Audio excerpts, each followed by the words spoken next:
Welcome to the League of Legends Champion Spotlight, featuring Yorick, the Shepherd of Lost Souls.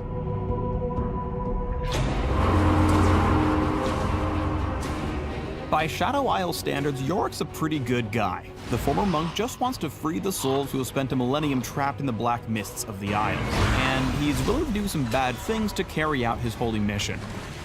Yorick carries the burden of 1,000 condemned souls swirling infinitely in the ghoulish cape on his back. The Shepherd uses these lost spirits to fight anyone who gets in his way. They may not like it, but Yorick doesn't give a damn. He'll do whatever it takes to win, even if it means he's got to bring a little bit of hell along with him. Our souls are a small price to pay to cleanse this land.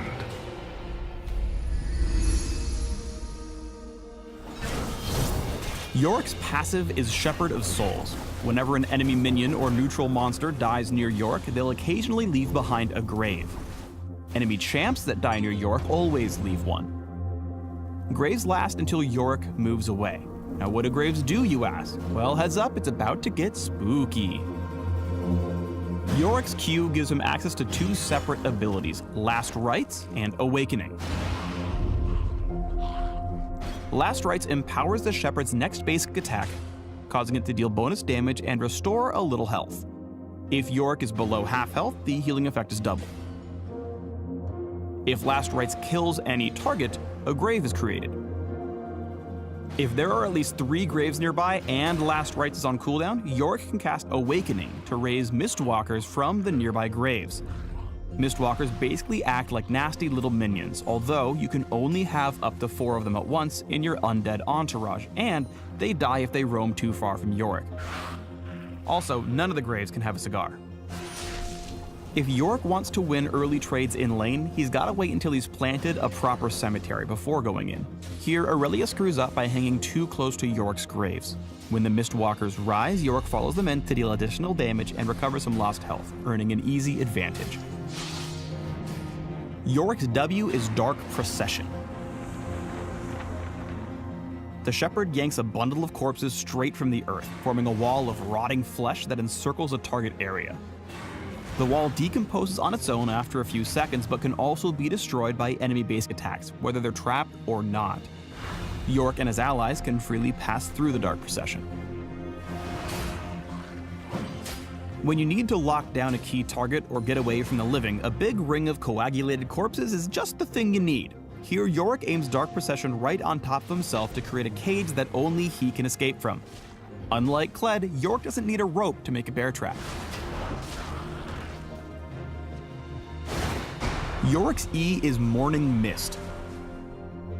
When cast, Yorick hurls a glob of mist that damages and slows enemies. Yorick gets a movement speed bonus when moving toward enemies marked by the mist, but the ability's true power is that it's the one way you can direct the actions of the otherwise dumb Mistwalkers. Your walkers gain movement speed and leap toward mist-soaked targets, harassing them until their bloody end. When you need to stick to a target, a little dab of mist can help clog up your lane opponent's wheels. The Blood Mage almost made it out of this trade, but the mist helped the Shepherd take Vlad's health bar down to the red, where it belongs. Yorick's ultimate is Eulogy of the Isles. Yorick summons the Maiden of the Mist, and at higher ranks she'll bring some Mistwalkers with her.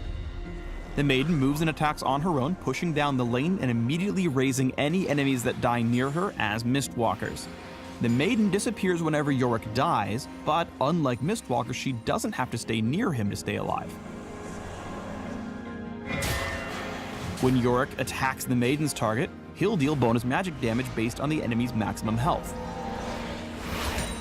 If the Shepherd gets into a fight within earshot of the Maiden though, she will be smart enough to follow and lend him a helping hand. The bonus damage granted by the Maiden makes her scary strong in one-on-one duels. Here, Yorick doesn't need to wait for more grace before starting the fight. Instead, he busts out his pretty little lady friend and goes straight for the kill. The spectral duo stood united, giving Shen no time to do the same.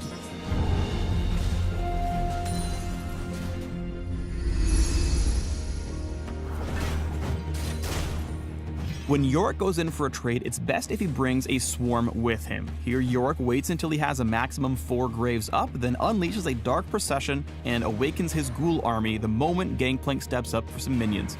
With the Saltwater Scourge trapped in the fight, Yorick sicks his undead buddies on him using a well-aimed spray of Morning Mist. When laning, Yorick has very specific windows of opportunity to make strong trades, and misusing that opportunity can leave him very vulnerable. The mean old monk is in position for a strong play here, but he missed his E, causing his walkers to ignore the Grand Duelist. Fiora wisely takes this opportunity to pick off the Mistwalkers, leaving Yorick's schedule wide open for a fencing lesson. You know what they say, good fencing makes good neighbors.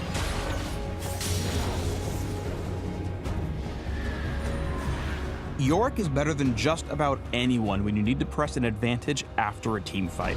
Here, Yorick saves his ultimate until after his team's cleared out the bad guys, then summons the Maiden so her army can tank the first 4 turret shots.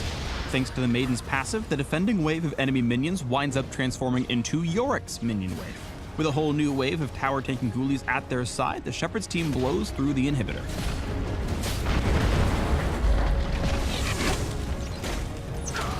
In teamfights, Yorick is too slow to be a diver, so he's better off hanging back to peel for his carries. Here, Yorick wisely retreats to deal with the cold-hearted ladies who have flanked in behind him. He turns to help out his backline, quickly delivering Fiora her last rites.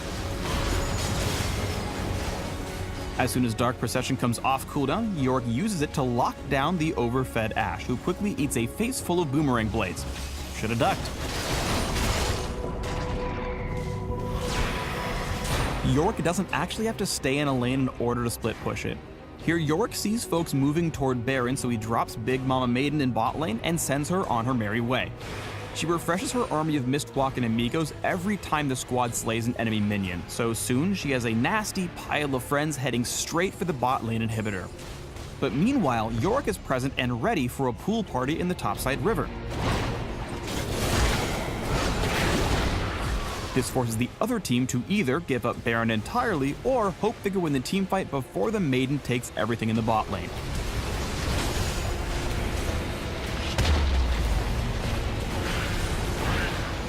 In the end, Yorick's team wins on both fronts, and the Shepherd gets to return to his flock and win the game.